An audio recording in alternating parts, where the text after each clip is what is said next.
बिस्मिल्लाहिर्रहमानिर्रहीम। अस्सलाम वालेकुम नाज़रीन, मैं हूं आपका होस्ट अहमद फवाद। अहम खबरों के साथ आज की व्लॉग में आपकी खिदमत में हाजिर हुआ हूं।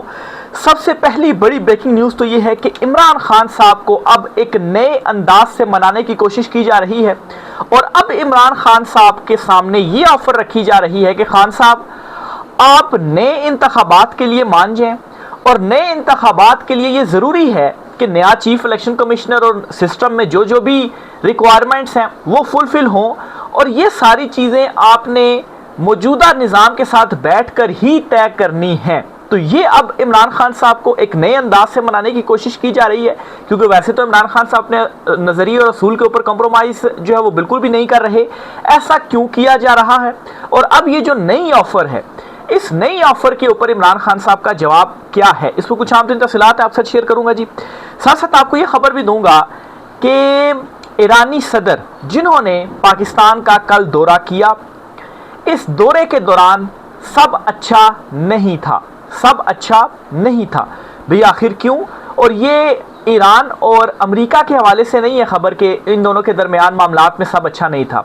ये पाकिस्तान और ईरान के हवाले से चीज़ें हैं कि सब अच्छा नहीं था। ऐसा क्यों? इस पर कुछ अहम तरीन डिटेल्स हैं जी, अहम तरीन इंकशाफात हैं, वो भी आपके साथ शेयर करूंगा। फिर नेतन्याहू ईरान और अमेरिका के दरमियान बतौर स्पॉइलर अभी भी मौजूद है और पूरी कोशिश कर रहा है जी कि इनका जो मुआहिदा है ये हतमी ना हो, क्योंकि अभी 60 रोज़ पड़े हैं ना। इन 60 दिनों में मज़ीद जो मुज़ाकरात हैं वो होने हैं, चीज़ें तय होनी हैं। अभी तो पहला मरहला फ़िलहाल कामयाब हुआ है, ये भी एक बहुत बड़ी कामयाबी है। बहरहाल नेतन्याहू अब क्या कर रहा है, इस पर भी कुछ इंपॉर्टेंट डिटेल्स हैं, वो भी आज की व्लॉग में आपके साथ में शेयर करूँगा। पहली बड़ी ब्रेकिंग न्यूज़ नाज़रीन आज की व्लॉग में आपके साथ शेयर करते हैं कि army chief field marshal Asim Munir साहब जो हैं उनके हवाले से एक बहुत बड़ा दावा किया गया है। ये सहाफ़ी हैं और बैनुल-अक़वामी सहाफ़ी हैं। ये इनका नाम है पोप एस्कोबर इनका जो है वो नाम है। बहरहाल जी इन्होंने एक इंटरव्यू दिया और इस इंटरव्यू में इन्होंने अपने ज़राए को कोट करते हुए एक बहुत बड़ा दावा कर दिया है। ये कहते हैं जी कि army chief field marshal Asim Munir साहब जो हैं उनको रास्ते से हटाने के लिए नेतन्याहू के अंडर जो उनकी एजेंसी थी खुफिया, वो कोशिशें कर रही थी, या आप यूँ कहें कि उनकी जानिब से कोई इस तरह का जो है वो प्लान था। वो कोई प्लान बना रहे थे कि किस तरह से हम ये जो काम है वो करें। बहरहाल इसकी खबर पाकिस्तानी जो एजेंसीज वगैरह उनको लग गई। तो उसके बाद क्या होता है कि पाकिस्तान एक पैगाम पहुंचाता है और इस पैगाम में ये कहा गया कि अगर हमारे डेलीगेशन को, पाकिस्तान के डेलीगेशन को जो कि स्विट्ज़रलैंड जाएगा, अब बड़ा इंपॉर्टेंट डेलीगेशन था, वो कैसे जी? आपके आर्मी चीफ फील्ड मार्शल साहब, वज़ीर-ए-आज़म शहबाज शरीफ, वज़ीर दाखिला मोहसिन नकवी, ये सब उस डेलीगेशन में थे। ठीक है, ये तीनों जो है वो स्विट्ज़रलैंड में सालसी का रोल पाकिस्तान प्ले कर रहा है। तो पैगाम ये दिया गया कि अगर हमारे डेलीगेशन को कुछ होता है तो फिर उसके बाद हम इनके एग्जैक्ट जो अल्फाज है वो मैं आपसे शेयर कर देता हूँ जी। Pakistan reply was, if you touch our delegation we will wipe you off the map. तो हम आपको वाइप ऑफ कर देंगे, यानी कि दुनिया के नक्शे से ही मिटा देंगे। ये जो दावा है ना, ये बैनुल-अक़वामी सहाफ़ी हैं, इनका नाम आप सब मैंने शेयर किया जी। इनकी जो डेजिग्नेशन है वो लिखी हुई है जर्नलिस्ट एंड जियोपॉलिटिकल एनालिस्ट के तौर पर इन्होंने ये जो दावा है ना वो किया है। अब नाज़रीन एक तरफ ये दावा है पाकिस्तान की जानिब से, ज़ाहिर सी बात है इस हवाले से इनके दावे की अभी तक कोई तस्दीक तरदीद कुछ चीज़ सामने नहीं आई है, ना ही पाकिस्तान की जानिब से इस तरह की कोई जो खबर है वो सामने आई कि ये जो मामला है वो हुआ है।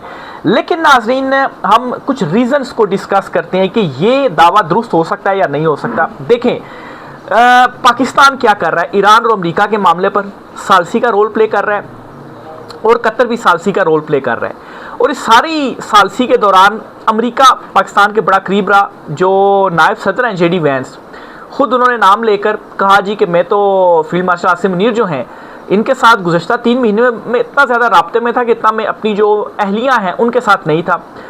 डोनाल्ड ट्रंप जो है वो नाम ले लेकर जो तारीफ़ें हैं वो कर रहे हैं। दूसरी तरफ ईरानी प्रेसिडेंट कल आए, उन्होंने वो शुक्रिया अदा करने के लिए आए, ईरान में भी जो है वो पाकिस्तान की पजीराई। इस मुआहदे से तकलीफ़ किसको है?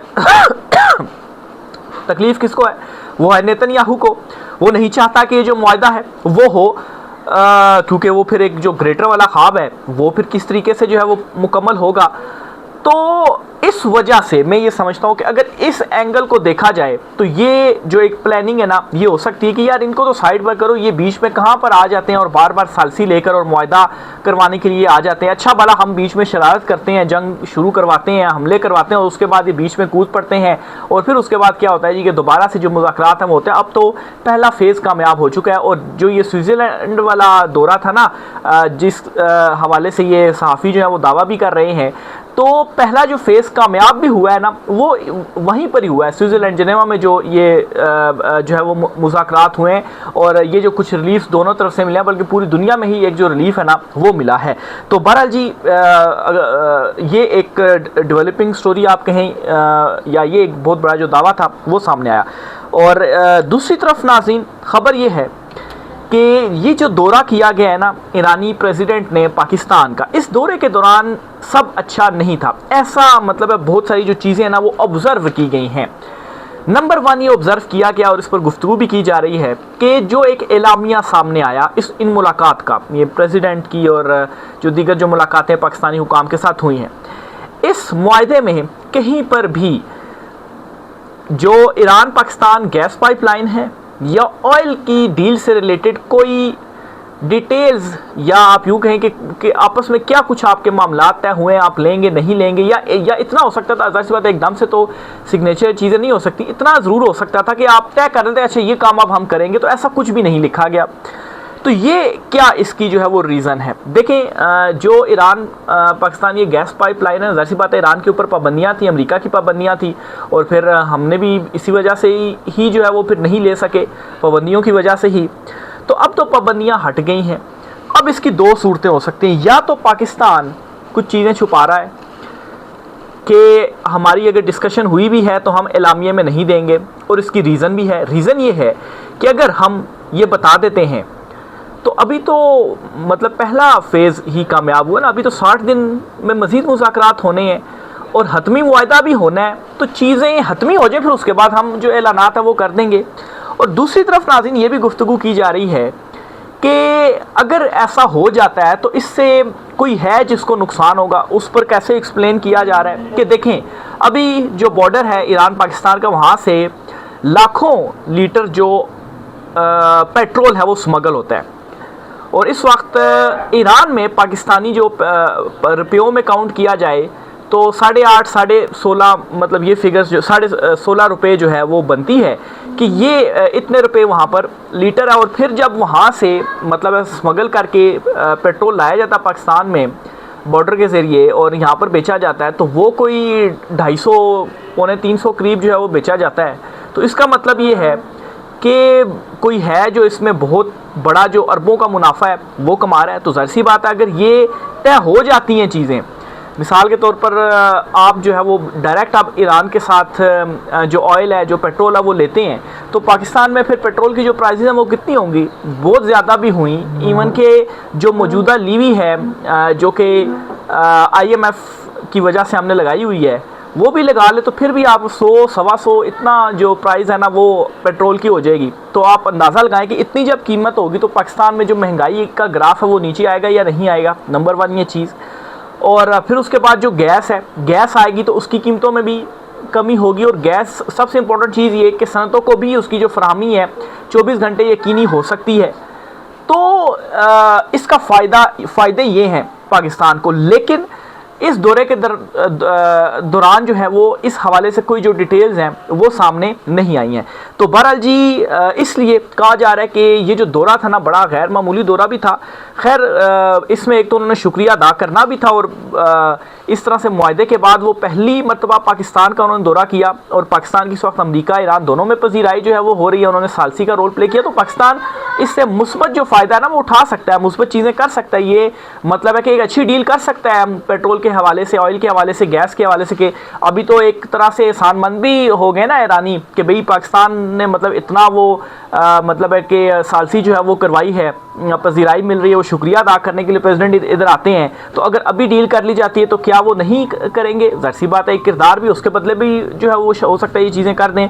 तो बहरहाल जी इसलिए इस दौरे को करार दिया जा रहा है कि सब इस दौरे के दौरान नॉर्मल नहीं था, कुछ चीज़ें छुपाई जा रही हैं या कहीं ना कहीं पर जो परेशानी है वो मौजूद है। फिर इस सिस्टम के अंदर जी इमरान खान साहब को लेकर भी जो परेशानी है ना वो बढ़ती जा रही है। एक तो शहबाज शरीफ और इस हुकूमत के हवाले से मुसलसल ये दावे किए जा रहे हैं कि ये जाने वाली है, जी का जाना ठहर गया। दूसरी तरफ जी इमरान खान साहब के हवाले से बताऊं तो एक और ऑफर अब इमरान खान साहब को की गई है और इस मरतबा ऑफर ज़रा डिफरेंट अंदाज में की गई है। अब इससे आप ये अंदाज़ा लगा लें कि ये बहुत ज़रूरी है कि जो इमरान खान साहब है वो हमारे साथ कोई ना कोई डील कर ले।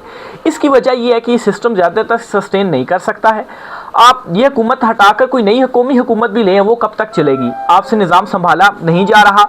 कुछ सालों के बाद और ये देख रहे हैं कि इमरान खान तो डटा हुआ है, इतने साल 3 साल तो हो गए उसे जेल में, वो मजीद भी 4-5 साल रह लेगा, लेकिन जब कभी वो वापस आएगा तो फिर हमारा क्या बनेगा? वो कहते हैं ना कि तेरा क्या होगा कालिया, तो फिर हमारा जो है वो क्या बनेगा?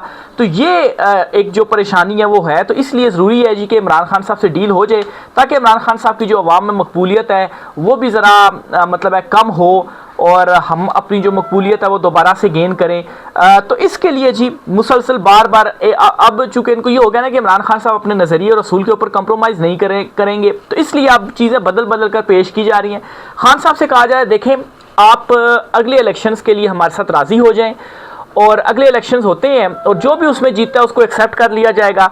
और लेकिन ऐसा नहीं हो सकता कि आप ये कहते हैं जी कि अभी सिस्टम गिरे और वापस मैंडेट वापस हमें मिले। देखिए इस तरह से ये चीज़ कैसे मुमकिन हो सकती है? ये ऐसे मुमकिन हो सकती है कि आप हमारे साथ बैठें, मामला तय करें, नया चीफ इलेक्शन कमिश्नर आए, बाकी जो निज़ाम वगैरह वो सारे चीज़ें जो है वो तय की जाएं और फिर उसके बाद इसी सिस्टम के अंदर रहते हुए जो इलेक्शंस हैं वो होने हैं, लेकिन वो फ्री एंड फेयर होंगे, साफ और शफाफ जो इलेक्शंस है ना वो होंगे। लेकिन उसके लिए ज़रूरी तो है ना कि अभी आप हमारे साथ कोई चीज़ें तय कर लें। अब ऐसा तो नहीं हो सकता कि हम बिल्कुल ही सब कुछ छोड़ दें और पीछे हो जाएं और आप जो है वो आज ही हमें सजाएं दें, ये वो ये दो। तो इस तरह से अब इमरान खान साहब को मनाने की जो कोशिश है ना वो की जा रही है। तो ये कहते हैं जी कि अब ऐसा तो ना करें कि हम सारी घर चले जाएं और फिर आप जो है वो आ जाएं। तो मतलब है हमारे साथ बैठे, बहुत सारी ज़रूरी चीज़ें डिस्कस करनी है। लेकिन इमरान खान साहब भी तो अपनी जगह पर डटे हुए हैं ना। ये मतलब आप देखें इमरान खान साहब जब से जेल में कितनी तरमीमें हुई हैं, क्या क्या नहीं जो है वो हुआ। आपकी आईनी अदालत बन गई, सुप्रीम कोर्ट का अब वो मतलब है कि इख्तियार नहीं रहा है। तो ज़ाहिर सी बात है चीज़ें तब्दील हो गई हैं ना। इवन कि आईनी अदालत में ऊपर आकर कोई भी जो फैसला है वो हो जाता है तो फिर वो फैसला कहीं पर चैलेंज भी नहीं हो सकता। अब तो सुप्रीम कोर्ट का भी वो चीज़ नहीं रही है। तो जाहिर सी बात है ये चीज़ें तो हैं। तो इमरान खान साहब इन चीज़ों के ऊपर कैसे मान जाएं? तो बहरहाल ये बदल बदल कर और फिर यहाँ तक भी कहा जा रहा है कि पीटीआई को भी जो सहूलतें हैं ना वो भी फ्राहम कर दी जाएंगी, यानी कि रिलीफ हो जाएगा, ये हो जाएगा, वो हो जाएगा, आप भी जेल से छूट जाएंगे। और फिर उसके बाद क्या होगा, एट द एंड नए जो इलेक्शन हैं वो हो जाएंगे। अच्छा, एक तरफ तो ये कह रहे हैं जी कि इसी सिस्टम के अंदर रहकर आप हमारे साथ जो चीज़ें हैं वो तय करें। अगर ऐसा इमरान खान साहब करते हैं तो इसकी क्या गारंटी है कि जब नए इंतखाबात होंगे तो वो बिल्कुल साफ और शफाफ होंगे, धांधली नहीं होगी उनमें। शहबाज शरीफ पार्लियामेंट फ्लोर के ऊपर खुद अब ये इतराफ़ कर चुके हैं। वो कहते हैं 2018 का भी धांधली वाला था, तो 2018 वाला और 2024 वाला जो है ये भी धांधली वाला ही इलेक्शन है। ये शहबाज शरीफ जो है वो खुद असेंबली फ्लोर के ऊपर कल उन्होंने जो इकरार है ना वो किया है। और फिर ऊपर से ये चीज़ें भी हो रही हैं। ख्वाजा आसिफ जो हैं उनको अचानक से कुछ हो गया, वो मतलब है कि इशारतन इस किस्म की बातें कर रहे हैं जी कि जिससे ये भी वाज़ेह हो रहा है कि वाकई जो नून लीग है ना वो अंदर से उनके जो मामलात हैं ना वो बहुत ज़्यादा गड़बड़ हैं। यहाँ तक भी कहा जा रहा है कि देखें पहले तो ये होता था कि जो नवाज़ शरीफ हैं वो पंगा ले लिया करते थे मुक़्तदरा के साथ, लेकिन जो शहबाज शरीफ थे वो तो हमेशा उनके साथ ही हुआ करते, तो इसलिए सुलह सफाई हो जाती थी। और इस मरतबा भी तो यही कुछ हुआ ना कि शहबाज शरीफ जो है वो वज़ीर-ए-आज़म बन गए। लेकिन अब आगे मसला ये है कि पहले तो फिर नवाज शरीफ लड़ाई करते थे, शहबाज शरीफ जो है वो पाँव पकड़ते थे, तो अब तो शहबाज शरीफ ही हैं। तो अगर उनके हवाले से भी फैसला हो गया तो फिर तो मतलब है सारा कुछ ही जो है वो ख़त्म हो गया ना। फिर और किसके साथ जो मामलात हैं वो आपने सेटल करने हैं। ऊपर से मरीम नवाज़ जो हैं आप देखें पहले वो बड़ी मुतहरिक हुआ करती थी, मतलब है मुतहरिक इन अ सेंस के मीडिया के ऊपर मुतहरिक होती थी, बड़ी अपनी जो तशहीर है उनकी जानिब से की जाती थी, लेकिन आजकल वो बड़ा मंजर आम से जो है वो गायब है। तो उनके वाले से भी कहा जा रहा है जी कि जो मामलात हैं उनको सुलझाने की उनकी जानिब से जो कोशिश है ना वो की जा रही है। तो बहरहाल जी ये इस वक्त कुछ जो चीज़ें हैं वो डिस्कस हो रही हैं। फिर आगे चलते हुए ईरान के हवाले से एक और ख़बर भी है, वो भी आपको देता चलूँ। एक अच्छी खबर, बल्कि दोनों अच्छी खबरें हैं ईरान के हवाले से। एक खबर तो ये है कि US senate just voted to end war with Iran.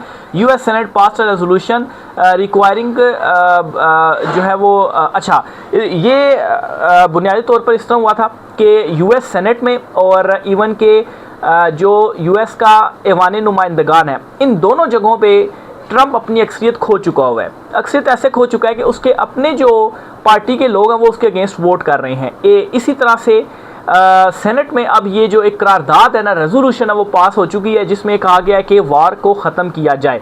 तो ट्रंप के लिए इस वजह से भी ज़रूरी था कि मामला तय हो जाए ईरान के साथ, क्योंकि अब अंदर से भी उसके कंट्रोल में चीज़ें नहीं रही हैं। ऊपर से नेतन्याहू वाला जो मामला है वो भी आपके सामने मैंने रखा है। फिर इसी तरह से ईरान एक और काम कर रहा है कि ईरान की नेशनल ऑयल कंपनी ने तेल खरीदारी के लिए एशियाई रिफाइनरियों से बोलियां तलब कर ली हैं। अच्छा, एक बात ईरान के हवाले से तस्लीम करनी पड़ेगी कि ईरान जो है वो बड़ा प्रोएक्टिव रहा है। प्रोएक्टिव ऐसे कि आप देखें कि अभी मतलब है कि कितने हफ्ता भी नहीं, 2 दिन ही हुए हैं अभी अमेरिका के साथ जो मामलात वगैरह इनके तय हुए हैं। इनिशियल मरहला कामयाब हुआ, अभी तो 60 दिन वाला शुरू हुआ, उसमें मुज़ाकरात चल रहे हैं। लेकिन ईरान इतना प्रोएक्टिव है कि इसने हर चीज़ की प्लानिंग पहले से की हुई है। और अब खबर यह है जी कि इनकी जो ऑयल कंपनियां हैं, तेल खरीदारी के लिए एशियाई रिफाइनरियों से उन्होंने बोलियां तलब कर ली हैं। यानी कि ये रेडी वहाँ पर बैठे हुए थे, इनके ऊपर पाबंदियाँ थी ना, इनको यकीन था पाबंदियाँ ख़त्म होगी और फिर उसके बाद हमने अपनी जो तैयारी है वो करनी है। मुज़ाकरात में भी इन्होंने ऐसे ही किया, अपना जो एक हाथ था वो इन्होंने ऊपर रखा और पहली मरतबा ऐसा हुआ कि ईरान बयानिए की जंग में अमेरिका से जीता है, सिफारती महाज पर भी जीता है, ग्राउंड में भी जीता है, टेबल पर भी जीता है। हर तरफ से क्लीन स्वीप जो है वो ईरान की जानिब से अमेरिका को किया गया है। इस वैसे ही तो अमेरिका मजबूर नहीं हुआ इस मामले से पीछे होने पर और ये डील करने के ऊपर। तो बहरहाल जी, ये कुछ अहम 3 तफसीलात थी। इस वाले से मज़ीद जो भी चीज़ें होती हैं आपसे शेयर करते रहेंगे। आज की व्लॉग से इतना ही, इजाज़त दीजिए, अल्लाह हाफिज़।